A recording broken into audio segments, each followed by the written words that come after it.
अरे मनीष, आज मैं घर से खाना नहीं लाया हूँ। एक काम कर, बिरजू के ढाबे से लिट्टी चोखा पैक करा ला। अभी लाया साहब। अच्छा एक काम कर, एक प्लेट तू भी खा कर आना। बिरजू के ढाबे का लिट्टी चोखा बहुत ही स्वादिष्ट होता है भाई। हाँ ठीक है साहब, पर थोड़ी देर लग जाएगी। बिरजू के ढाबे पर लाइन लगती है, बहुत देर में नंबर आता है। हाँ वो तो है, भीड़ तो रहती है उसके ढाबे पर। उसका बनाया लिट्टी चोखा दूर दूर से लोग स्पेशल खाने के लिए ही आते हैं भाई। ये सच है। बिरजू जो कि बिहार के एक छोटे से गांव का रहने वाला था, आज जिसके ढाबे पर लंबी लंबी लाइन लगी है।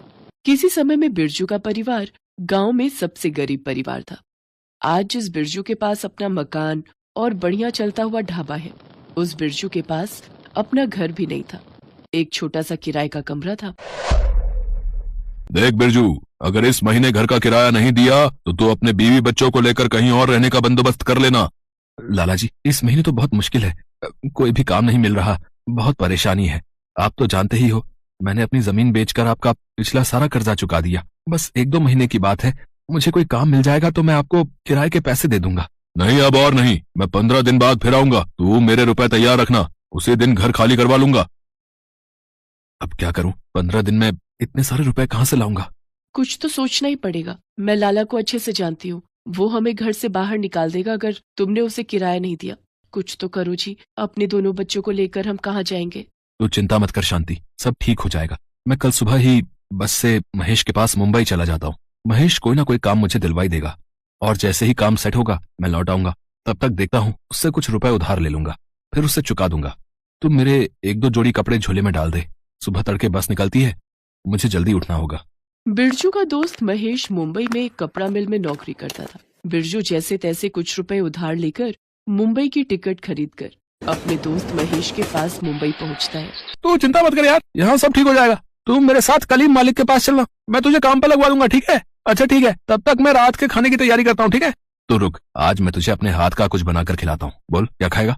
यार बहुत दिनों से लिट्टी चोखा नहीं खाया यार, और मुझे बनाना नहीं आता। क्या तुझे लिट्टी चोखा बनाना आता है?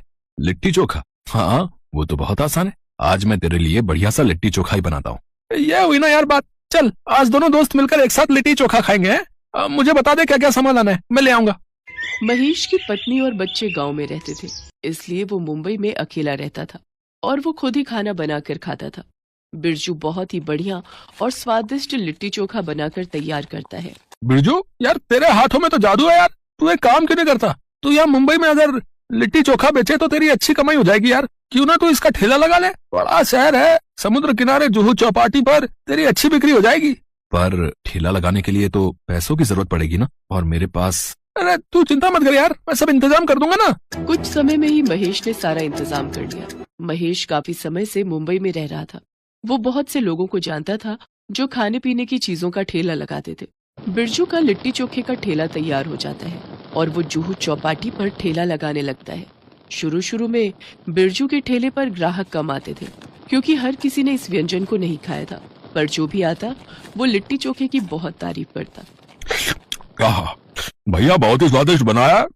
घी में डूबी लिट्टी, बैंगन और आलू का चोखा, और साथ में मिक्स वेज चोखा और टमाटर की चटनी। आहा, बहुत बढ़िया भैया, बहुत बढ़िया। बिरजू भाई, तुम्हारे लिट्टी चोखे का जवाब नहीं बता रहे। दुकान बंद करके सबसे पहले तुम्हारे ठेले पर ही आता हूँ। हाँ, अब बच्चों का पहले ही फोन आ गया कि पापा लिट्टी चोखा पैक करवा के ही लाना। शुक्रिया मालिक, आप लोगों को पसंद आया, मेरे लिए तो यही काफी है। महेश ने भी काम छोड़ दिया था, क्योंकि बिरजू अकेला ठेले को नहीं संभाल पाता था। अब बिरजू और महेश दोनों मिलकर ठेले को चलाते थे। महेश ने अपने दोस्त बिरजू की बहुत मदद की थी, और महेश भी जानता था कि बिरजू के हुनर की वजह से ही आज वो भी अच्छे पैसे कमा पा रहा है। बिरजू ने किराए के पैसे मनी ऑर्डर कर दिए थे। कुछ समय तक बिरजू मेहनत से काम करता रहा।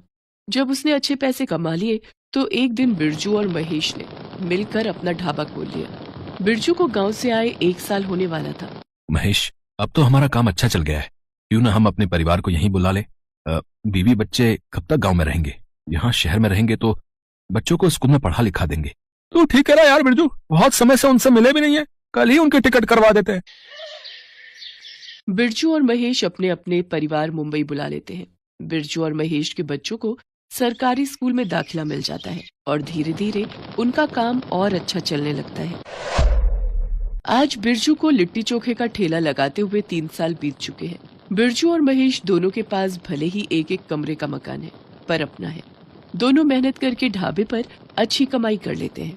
ढाबे पर हर तरह का खाना मिलता है, पर सबसे ज्यादा लिट्टी चोखा मशहूर है।